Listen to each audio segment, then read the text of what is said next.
The administration of President Donald Trump has opted to move against allowing an agreement that would have permitted Cuban baseball players to play for Major League Baseball teams without defecting.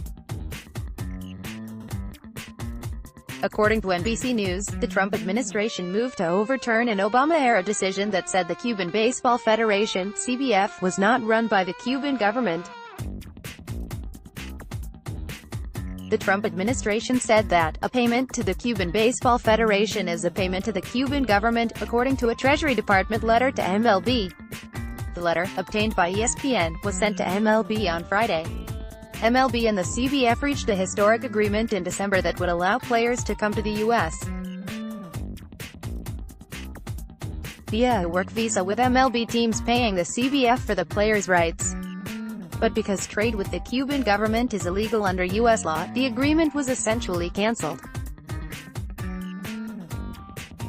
The thrust of the government's argument, as laid out in a letter from Treasury Department to MLB obtained by ESPN, a payment to the Cuban Baseball Federation is a payment to the Cuban government, U.S. government sees the CBF as an arm of the Cuban government. Deal nixed accordingly.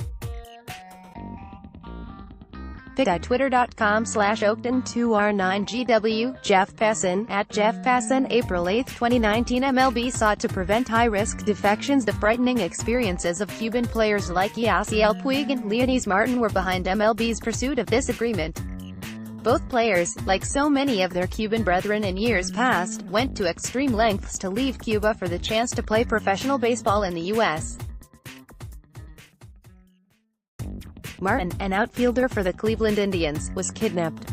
Chicago White Sox slugger Jose Abreu had to eat a fake passport while on a flight from Haiti to the U.S. Many of the defections, including Puig's, involve paid smugglers.